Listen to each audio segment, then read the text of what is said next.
20 তারিখ থেকে একটি পোর্টালও চালু করছে পশ্চিমবঙ্গ সরকার। সেই পোর্টালে যদি মনে করেন যে কোনো অনুপযুক্ত লোক এই অর্থ পেয়েছে, আপত্তিও দিতে পারেন।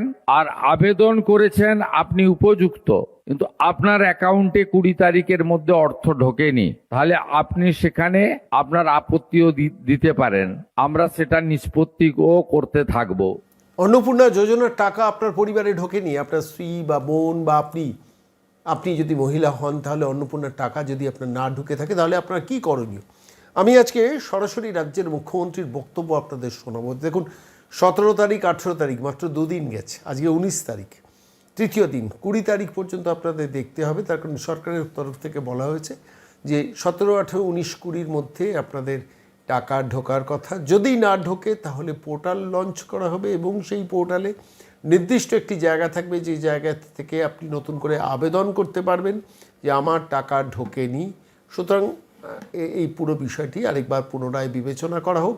আর যদি আপনার কারুর সম্বন্ধে চোখে লাগে যে তিনি আর্থিকভাবে বলবান, তার অ্যাকাউন্টে তার পরিবারের অ্যাকাউন্টে টাকা ঢুকেছে কারুর এতে, সেক্ষেত্রে আপনি আপত্তি জানাতে পারেন।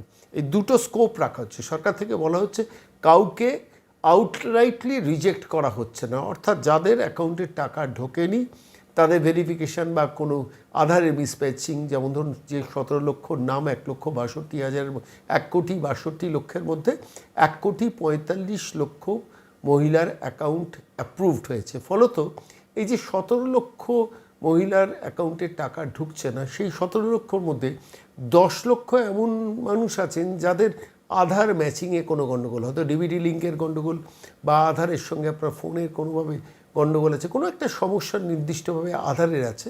সরকারের তরফ থেকে বলা হয়েছে 10 লক্ষ আধারের মিসম্যাচিংয়ের জন্য বেনিফিশিয়ারি টাকা পাননি। মোট 17 লক্ষ, এখনও পর্যন্ত 1,62,00,000 মধ্যে 17 লক্ষ মানুষের অ্যাকাউন্টে কিন্তু টাকা ঢোকেনি। কিন্তু সর্বোপরি রাজ্যের মুখ্যমন্ত্রী কিছু অ্যাসিওরেন্স দিয়েছে, যাদের অ্যাকাউন্টে টাকা ঢোকেনি, যেসব মহিলাদের বা যার পরিবারের মহিলাদের অ্যাকাউন্টে টাকা ঢোকেনি 3,000 টাকা করে অন্নপূর্ণা যোজনার টাকা, তাদের ক্ষেত্রে কি করণীয় বলেছেন রাজ্যের মুখ্যমন্ত্রী শুভেন্দু অধিকারী। আমরা অনেক কর্মসূচি নিয়েছি, সময় আমাদের হাতে বেশি ছিল না, মাত্র 3 মাস। তার মধ্যে আমরা জুন মাসে 28 লক্ষ মহিলার অ্যাকাউন্টে দিতে পেরেছিলাম, জুলাই মাসে 1,19,00,000 মহিলার অ্যাকাউন্টে দিতে পেরেছিলাম। আমরা কেন ফর্ম তৈরি করেছিলাম আমরা তার কারণও জানিয়েছি। বিগত দিনে তৃণমূল কংগ্রেসের সরকার 500 টাকা করে দিয়েছে 21 থেকে 24 সাল। 24 সালে লোকসভা নির্বাচনের আগে সেটা বাড়িয়ে 1000 টাকা করে 1.5 বছর দিয়েছে, আর ভোটের আগে মাত্র 2 মাস 1,500 টাকা করে দিয়েছে। আমরা ওই তালিকায় দেখলাম পুরুষরাও লক্ষ্মীর ভাণ্ডার পাচ্ছে। আমরা ওই তালিকায় দেখলাম যারা ভারতীয় নয়, এসআইআর এ নাম কেটে গেছে, তাদেরকেও টাকা দেওয়া হচ্ছে, মৃত ব্যক্তিকেও টাকা দেওয়া হচ্ছে। সরকারি টাকা কেউ এভাবে নয় ছয় করতে পারি না।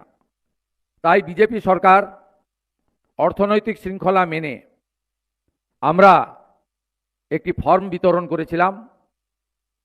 ফর্মে অনেকগুলি পাতা ছিল, কিন্তু কার্যত 2-3টি পাতার বেশি ফিল আপ করার কিছু ছিল না।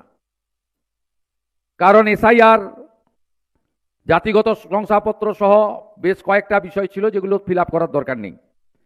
আমরা মোট 1,80,00,000 ফর্ম পেয়েছিলাম জুন এবং জুলাই মাসের 31 তারিখ পর্যন্ত। গতকাল সাংবাদিক সম্মেলন করে মাননীয় মন্ত্রী, রাষ্ট্রমন্ত্রী পূর্ণিমা চক্রবর্তী এবং সুমনা সরকার বিস্তারিত বলেছেন, আমি রিপিট করব না। উত্তর কলকাতায় 10ই জুলাই পর্যন্ত যে বাছাইয়ের কাজ হয়েছে, তাতে উত্তর কলকাতায় জমা পড়া ফর্মের মধ্যে এই 7টি বিধানসভা কেন্দ্রে 76,817 জন দিদি এবং বোনের অ্যাকাউন্টে অর্থ প্রদান গতকাল থেকে শুরু হয়েছে। তাই আপনারা আজকে এখানে একটি অভিনন্দন সভা ডেকেছেন, আমি অভিনন্দন গ্রহণ করলাম। সাথে সাথে 20 তারিখ থেকে একটি পোর্টালও চালু করছে পশ্চিমবঙ্গ সরকার।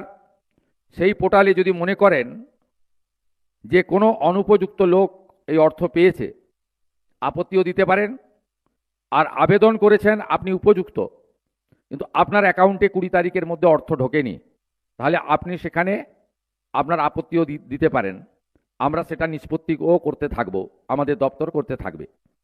এই ৭৬,৮১৭ জন যারা ইতিমধ্যে উত্তর কলকাতায় যোগ্য হিসেবে বিবেচিত হয়েছেন, এদের কাছে আমার আবেদন, মা অন্নপূর্ণা যোজনার নামে যে স্কিম তৈরি হয়েছে, প্রত্যেক মাসে দ্বিতীয় সপ্তাহে আপনাদের কারোর কাছে যেতে হবে না। 10 থেকে 15 তারিখের মধ্যে প্রত্যেক মাসে আপনাদের অ্যাকাউন্টে টাকা এসে যাবে।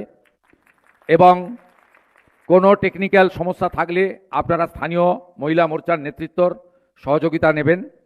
এবং উত্তর কলকাতার 60টি ওয়ার্ডে এই অন্নপূর্ণা যোজনা বাহিনী আপনারা নিজেদের মধ্যে একটা গ্রুপ তৈরি করে নেবেন সংগঠনের মতো, যাতে আগামী দিনে মহিলার অধিকার এবং মহিলাদের উপর কোনো রকমে অত্যাচার অবিচার হলে আপনারা মা বোনেদের পাশে দাঁড়াতে পারেন।